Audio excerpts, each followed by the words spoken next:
Good afternoon, Nevada, and congratulations for making it to the top 12. That's a tremendous accomplishment. You should be very proud of yourselves. I know it was a lot of hard work and in an already very challenging school year. So nice job. My name is Ben Glickman. I'm attorney with the California Attorney General's Office. I'm also an alumnus of this program. I was on a nationals team way back in 1995. So congratulations again. How are you? I'm Hank Chambers, law professor here at the University of Richmond. I've been at this for a couple of decades, so I look forward to our conversation this afternoon. My name is David Hudson. I'm a professor at Belmont Law School in Nashville, Tennessee, and I'm also happy to be here. If you'd introduce yourselves and your teacher. Good afternoon. We are Reno High School's Unit 5. My name is Ella Cantera, and I plan to attend at University College London. Just as a heads up, we are at school, and there will be, I believe, 2 bells ringing. So I'm apologizing in advance. Appreciate that.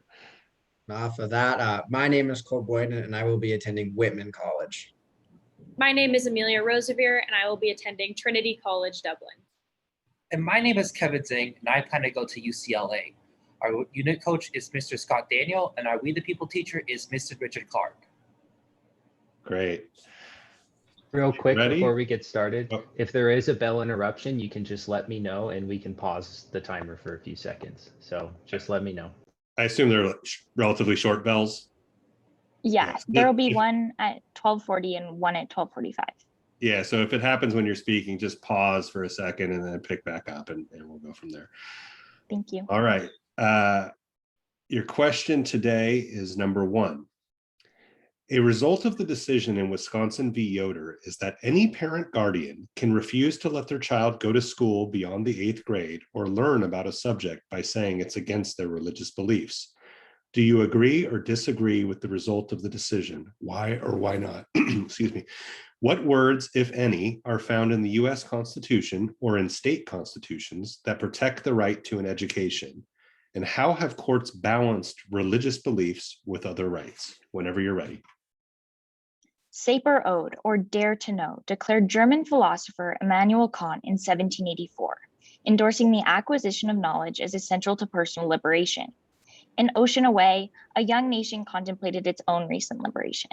Like Kant, the founders considered education essential to an enlightened citizenry. Yet as Wisconsin v. Yoder illustrates, the contours of this fundamental interest remain the subject of a vigorous contest between the negative rights model, emphasizing private autonomy over one's own education, and a positive rights model, asserting an enumerated right for all to access public education. Chief Justice Warren Burger, writing for the majority in Yoder, reaffirmed a negative right to education, carefully qualifying that religious claims for exemption from education should be addressed with great circumspection and attached to identifiable religious sects. The Amish Heritage Foundation overstates the result, claiming that any parent can refuse to let their child go to school or learn about a subject by saying it's against their religious beliefs. While we agree with the decision's logic, the ruling is a narrow, fact-specific religious exception to compulsory school attendance, not a sweeping right to invoke religion against a right to an education. The right of established religious sects to withdraw from general public education requirements falls under the First Amendment, made applicable to the states under the 14th Amendment, 1925's Pierce v. Society of Sisters, and subsequent rulings, including Yoder, establishes negative right to education by allowing parents to direct their child's schooling. In contrast, the Sixth Circuit's 2020 decision in Gary v. versus Snyder established a positive right to a basic minimum education where public schooling must provide a chance at foundational literacy. This decision, since vacated, endorses Justice Thurgood Marshall's dissent in San Antonio versus Rodriguez, a 1972 decision that ruled that the equal protection clauses of the 14th Amendment did not extend to parity in school district funding.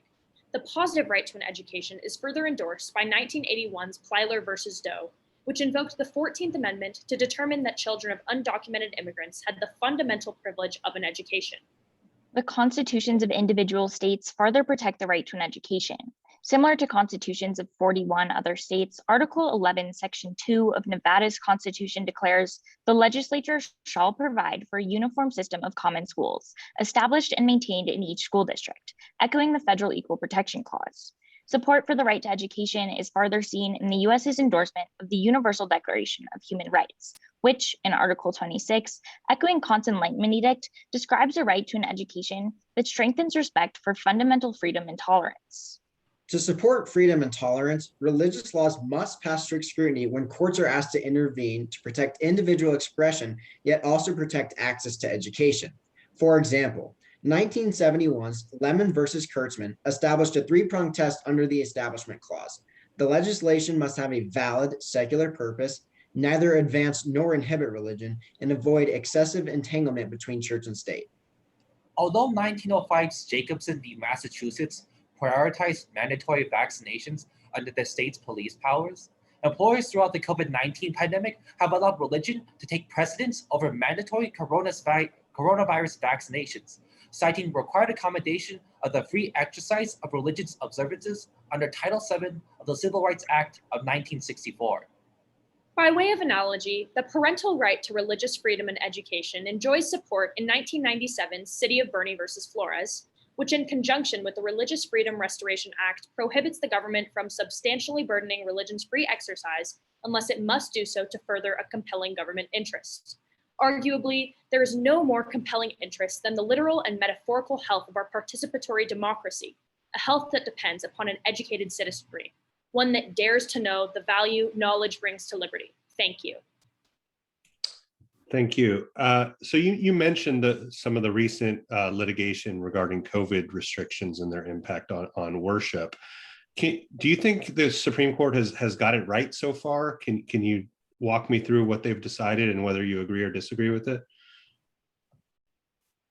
Sure, I would disagree with the Supreme Court recent rulings. As we can see with Tannen v. Newsom, where the court just ruled that that Bible study could happen despite Governor Newsom of California's COVID restrictions. I think the court is wrong because all of the restriction in California is applicable to all groups. It doesn't discriminate against religious groups. It's not just halting Bible study, it's halting anything that would happen in a home with a large group.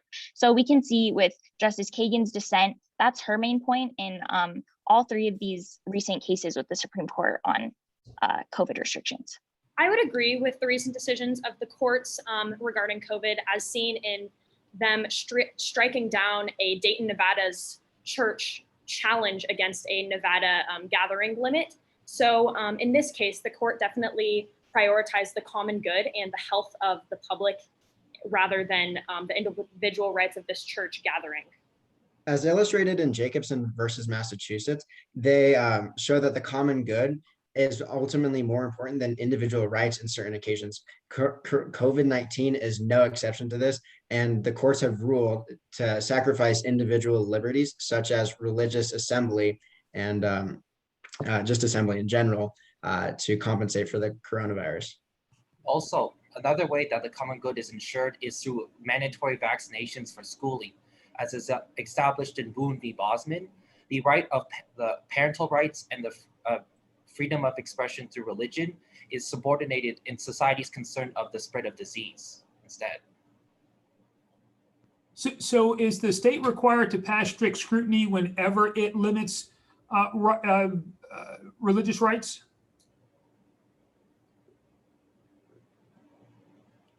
Well, it depends on what the law is. An example is Oregon v. Smith, in which the law was neutral in nature. It wasn't targeting any religious expressions except for peyote, but that's a very specific case. As long as it's not directly towards a religion, it should be fine.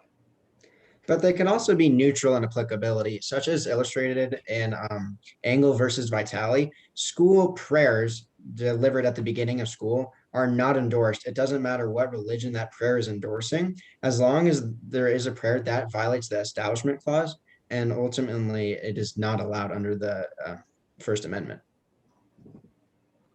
Strict scrutiny has historically been used. Strict scrutiny has historically been used in cases where individual liberties that are protected outside of religion, such as procreation or marriage, are at issue, such as Loving v. Virginia. And so historically, also we see with Cormazzo v. United States with race issues. So historically, it's been used at what can be seen as a level above religion. So are you saying that religion is not a fundamental right in the same way that equality of treatment based on race, et cetera, is? That's not what I'm saying. I'm saying that historically, the court has used strict scrutiny mostly with cases that don't have to do with religion and instead deal with race and equality. Also, it's that if we consider religion quite different compared to everything else, we're kind of showing that religion is actually above the supreme law, which contradicts Article 6 instead of making sure that we're above religion and that we're treating everything equal instead. In your opening presentation, you mentioned the Lemon test from Lemon v. Kurtzman. Do you believe that the Lemon test is an adequate way to identify whether something violates the Establishment Clause? I would agree with. I would agree with. I would agree with the Lemons test. Many institutions have worked around the Lemon test because access to education has been tried to be supplied universally, and at certain religious institutions they have been needed to given laptops, and even though it's a religious school, they've been able to keep them out of the religious classroom so that the laptops have a secular purpose. So I believe that it does promote education in certain environments and can stay separate from religion. I would disagree that the Lemon test is adequate. As we can see with the court's ruling in Agostini v. Felton, the court modified the Lemon test and they sort of fixed the entanglement prong so that because they felt that it was difficult to determine what entanglement actually meant on a case-to-case basis. In terms of education, I would disagree that the Lemon test has been adequate. While it has proven to definitely avoid this excessive entanglement, I feel that it has abandoned the very important child benefit theory as established under Cochran versus Louisiana in terms of providing certain opportunities and educational materials to both public and parochial schools. This also complicates programs such as school vouchers, in which it kind of makes it unsure about the private individual's money going towards a parochial school, such as in the case in Zellman v. Simons-Harris, in which they rule it's more on the individual than the actual government instead. But I disagree because it violates the third prong of excessive government entanglement. So it sounds like three of you don't like Lemon. What would you put in its place?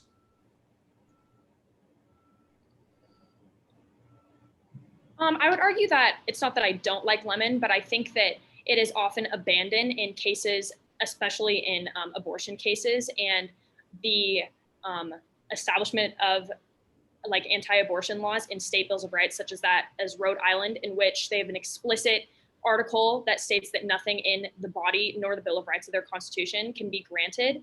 And arguably, the main driving force behind anti-abortion is the idea of religion, which the Lemon test has kind of been abandoned in determining whether these anti-abortion statutes are truly not secular. Okay. I'd like to circle back to Wisconsin v. Yoder. If Mr. Yoder had wanted to go to school against his parents' wishes, should he have been permitted to do so? Would the court have ruled that that right trumps his parents' right? Justice William Douglas dissents in Wisconsin versus Yoder and acknowledges this exact issue. There has been a few cases where the child and the parent have had hindrances with the education system, and within Yoder, the child did not go up to the board and dissent and want to go on to education and continue his education. So since an individual or a child has never wanted to deter their parents' opinion, this has largely been an open-ended question. How would you decide? How would you decide? Oh, sorry. Go ahead. Go ahead, Ben. How would you decide it? Same question. One thing we can try to assess is what the child wants to do in the future, whether it's to support his family by becoming a farmer, as in the Amish life, or try to learn more about the world and kind of separate from his family. we also need to consider his belief as well as the parents' belief as well. I would decide it in favor of the child. As we can see, multiple lower courts have upheld manslaughter and neglect cases against parents who were religious parents who refused to give their child adequate health care. We can see this with the death of Kara Newman, a young diabetic whose parents prayed over her instead of giving her insulin. And so because the courts have ruled against the parents in those cases, favoring the child's right to have a life and have health care, I would rule in favor of the child if the child was the one at the stand, which was not the case in Yoder. I too would rule in favor of the child for the sole reason that the child did not yet have the opportunity to participate in a civics class, seeing that they were pulled out before high school. And this right and privilege to be able to learn about your fundamental rights granted to you under the Constitution is established under Cook versus Raimondo, a privilege that the child did not yet have the opportunity to take. Can an uneducated citizenry rule itself? The non-educated citizenry would actually devolve into an anarchy, I believe. We would then become a society in which we're solitary, brutish, and quite violent. We wouldn't be able to unite under each other. It would be more like with the United States under the Articles of Confederacy instead of the Constitution we know today. Okay. I would disagree with my colleague because the Amish are, according to the court, they are uneducated because they don't have that civic education. They only have their basic arithmetic and English. May I finish my point? Please. And so I would argue that because the Amish, the court felt that they were a community and they had a purpose, that they could rule themselves or be a community. Excuse me. Thank you. All right. Well, we'd like to recognize the students for their hard work and participation today. Your teacher likes it. Yeah. Awesome. So we'll give you a little bit of feedback now. Would one of my colleagues like to kick us off? Sure. Yeah, the opening I thought was solid, right? Talking, starting with the concept that education is necessary for an enlightened citizenry, working your way through Yoder and some of the other cases, working your way through the right to an education. I thought it was solid, gave us a good background in order to get into the Q&A. In the Q&A, we asked you some tough questions and asked you to make some hard distinctions. And I think largely speaking, you all went there. I mean, there were clearly a couple things where you're thinking, maybe we hadn't thought about that one. So let's go ahead and take a shot and see what happens. And that's exactly what this process is supposed to be about. It's supposed to get a sense of what you all have thought about and sometimes get a sense of what you all have not thought about. So I think at the end of the day, y'all answered questions real nicely and gave us a nice idea of where you're going. And of course, sometimes you got to throw in Hobbes and Leviathan. Okay, do your thing. So good stuff. Good stuff. I agree with Judge Chambers. I thought you did a really good job of answering questions. A couple really stood out to me. Very excellent knowledge of the Supreme Court Establishment Clause case law when you identified Agostini as a refinement of Lemon, folding the entanglement prong up into the purpose and effects prong. That's not many people know that. That showed that you'd studied that area of law quite diligently. I was also really impressed with Cole's immediate response to Judge Glickman's question on the right of the child. And that's exactly what Justice William O. Douglas talked about in his partial dissent in Yoder. So to me, that was very emblematic of your ability to answer tough questions. And I echo what Judge Chambers said. Thank you. Yeah, I would agree with all of that. I thought the prepared remarks did a very nice job with all parts of the question. I liked how you framed it in this concept of negative versus positive right to education, because there is no enumerated right, so you got to find it somehow. I appreciated that. On my question about the COVID restrictions, Ella, you can come work for my office. I agree, Tandon was wrongly decided. but I appreciated you were able to explain, I think the challenge with that case, as Justice Kagan pointed out, is that they were comparing in-home gatherings to restaurants and what have you. And if that's a comparable activity, does that whole test of the free exercise clause, does it kind of fall apart? And is it just that we're elevating the right to worship above all else, as I think somebody else mentioned in the follow-up to that question? So I thought overall you guys, were ready for whatever we threw at you, and you did a very nice job. So congratulations. Thank you. Congratulations again. Thank you, judges. Thank you, judges. We appreciate Judges, it. thank you guys so much for all your feedback and your time. And Professor Chambers, we have an alumnus who's going to be a freshman at the University of Virginia Law School in the fall. So Richmond, excuse me. So she's looking forward to being there. Fabulous. She's gonna be a 1L, Richard, not a freshman, a 1L. Pardon me, I didn't go to law school. 1L. All right, Pardon thank me. you. It's all good. It's all good. We'll give you a pass on that one. It's all good.